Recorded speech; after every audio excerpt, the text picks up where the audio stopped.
Hopefully this is a review from previous courses or from your prereqs, but we'll just talk briefly about body fluid distribution.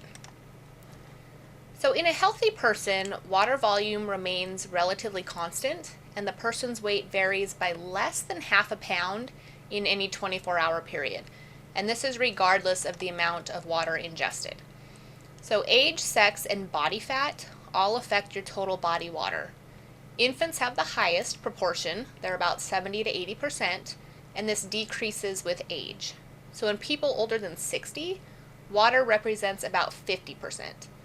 Also, women have a lower percentage than men, and fat tissue is essentially free of water, so water makes up a greater percentage of a lean person's body weight. Fluid in our body is contained in two major compartments. We have intracellular and extracellular. So our intracellular fluid is found within the actual cells of the body, and this constitutes the majority of the fluid in our body. The composition of the intracellular fluid is significantly different than the extracellular fluid. So potassium, magnesium, phosphate, and sulfate are the major electrolytes that are present in the intracellular fluid. Extracellular fluid is found outside the cells, and there's two different types of extracellular fluid. We have interstitial fluid, and this is found throughout the body and surrounds the cells. And we have intravascular fluid, which is the fluid that's actually moving through our veins and our arteries. So although extracellular fluid is the smaller of the two compartments, it's the transport system that carries our nutrients and our waste products to and from the cells. So the main electrolytes in the extracellular fluid are sodium, chloride, and bicarbonate, but other electrolytes such as potassium, calcium, and magnesium are present in small quantities.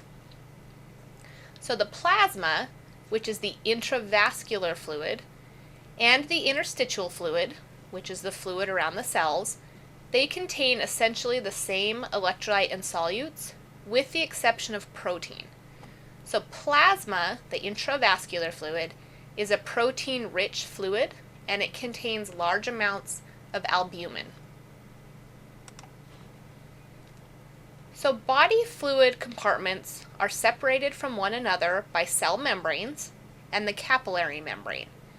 So while they are completely permeable to water, water can move freely back and forth the membranes, they are selectively permeable to solutes. So different substances move across the membranes with varying degrees of ease. So osmosis. This is the movement of water from less concentrated solution to more concentrated solution. So in other words, water is going to move towards the higher concentration of solute in an attempt to equalize the concentrations. Now our solutes may be crystalloids, and these are salts that dissolve readily into true solutions, or they may be colloids, which are large molecules that do not readily dissolve into true solutions. So in the body, water is the solvent into which the solutes dissolve. So for example, a marathon runner loses a significant amount of water by sweating, which increases the concentration of solutes in the plasma because of water loss. This higher solute concentration in the plasma then draws water from the interstitial space and the cells into the vascular compartment to equalize the concentration of solutes in all of the fluid compartments. So when we are talking about osmolality, this is the concentration of solutes in the body fluids. And then if we are talking about tonicity, this is a term that we use to refer to the osmolality of a solution.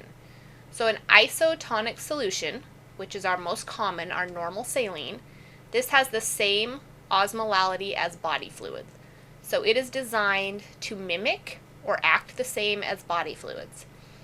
Versus some of our solutions, not very many, but some are hypertonic, which means they have a higher osmolality than body fluids. They are more concentrated than body fluids. And then hypotonic solutions, they have a lower osmolality, so they are less concentrated than our normal body fluids. So again, in osmosis, the water moves towards the more concentrated side of the membrane in an effort to equalize the concentration. So essentially, you want to have an equal amount of water per molecule.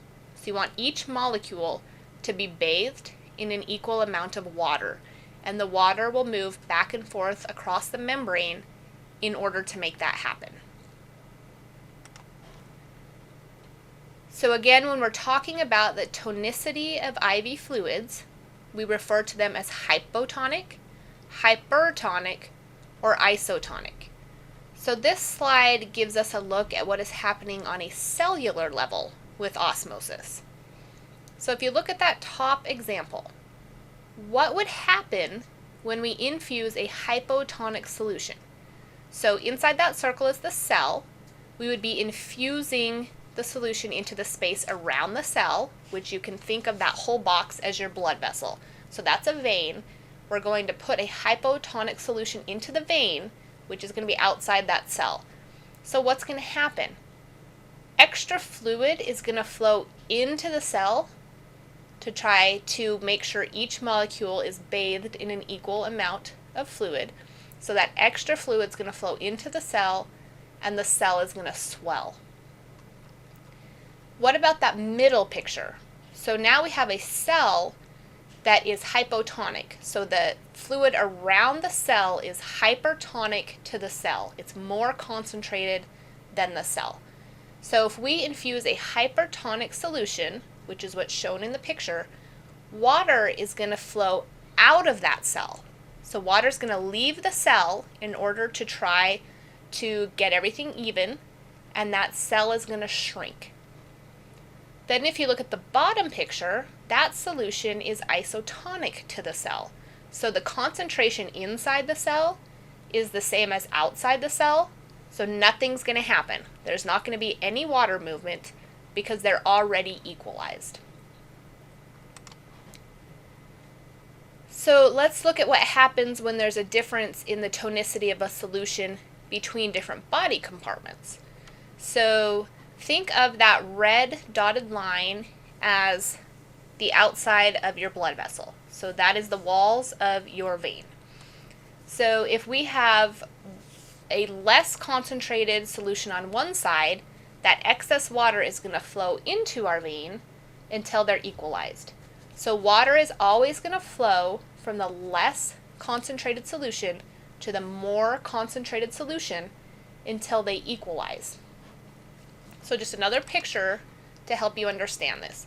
So think of the left side of the picture, the blues. That's your vascular space. So that's inside your veins, inside your arteries. Then you have that black line, which is the membrane that's going to separate your vascular space from your interstitial space, which is just the tissue that we have in our body that's around our veins and arteries. So in that very top picture, what happens if we infuse an isotonic solution into the vascular system? So if we give normal saline via IV into that blue side, into that vessel, what's going to happen? The fluid stays where it is.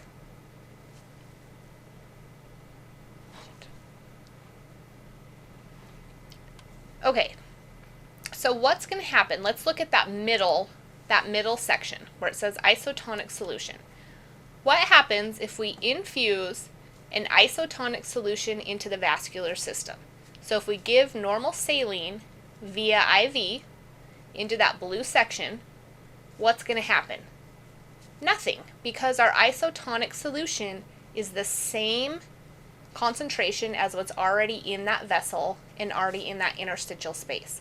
So the fluid's going to stay where it is. It's going to just stay in that vascular system.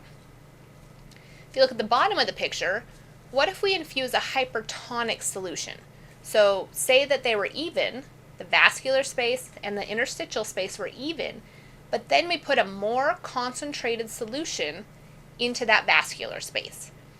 Now the vascular space is more concentrated, so the water is going to move from the interstitial space into the vascular space. And then at the top, this is our hypotonic solution. So if we infuse a hypotonic solution, now our vascular space is less concentrated than our interstitial space, and water is going to leave the vascular space and go out into the periphery. It's going to go out into that interstitial space. And what would be the result of that? If we have fluid leaking out of our vascular space into our interstitial space, that's going to result in edema. We're going to have tissue edema. So we were just looking at osmotic pressure. That's what we were just looking at. When two solutions of a different solute concentration are separated by a semi-permeable membrane, the solution with the higher solute concentration exerts a higher osmotic pressure, and it draws water across the membrane to equalize the concentrations of solution. Then another pressure that we have is called colloid osmotic pressure. We also call this oncotic pressure. This is when colloids, which are those large molecules, they pull water into the vascular space.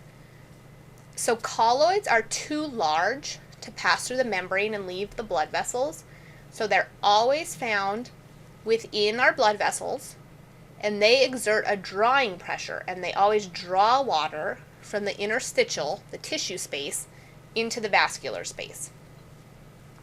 Then the third force is hydrostatic pressure. So this is the pressure that liquid exerts on the walls of its container. In this case, the container is our blood vessels, so it's the pressure exerted against the walls of our blood vessels. So what do we call this? This is our blood pressure, right? So in our body, the hydrostatic pressure is our blood pressure. So what happens, the hydrostatic pressure and the colloid osmotic pressure, they work in conjunction to maintain equilibrium.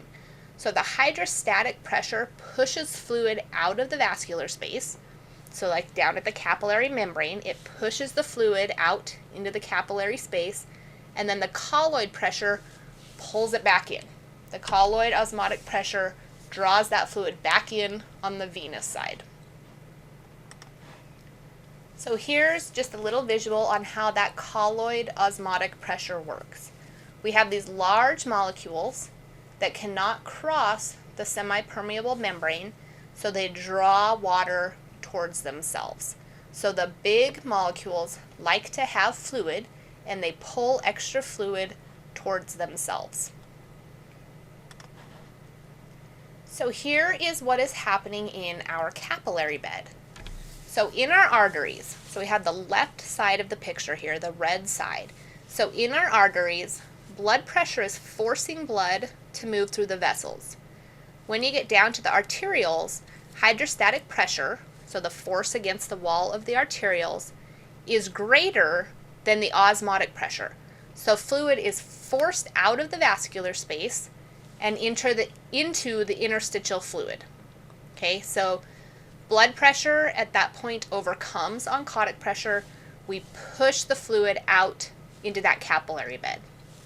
Then, what do we not have on the venous side of our body? We don't have blood pressure. So on the venous side, we no longer have that blood pressure, that hydrostatic pressure that's forcing the fluids through the vessels. So on the venous side of the capillary bed, hydrostatic pressure is very low, and now colloid osmotic pressure is the greater of the two. So this colloid osmotic pressure pulls the fluid back into the vascular system, and then it's returned to the heart via the venous system. Okay, there's a few more ways that body fluids move throughout the body, though these are less important for our learning purposes, but I want you to be aware of them. So diffusion is the continual intermingling of molecules in liquids, gases, or solids that's brought about by the random movement of molecules. So with diffusion, the molecules move from a solution of higher concentration to a solution of lower concentration. And increases in temperature increase the rate of motion of molecules and therefore increase the rate of diffusion. So diffusion is different from osmosis in that in diffusion the molecules are moving across the membrane, whereas in osmosis the water is moving across the membrane. Then we have filtration. This is movement from an area of higher pressure to one of lower pressure. So an example is the movement of fluid and nutrients from the capillaries of the arterioles into the interstitial fluid around the cells. So this process goes hand in hand with our hydrostatic pressure.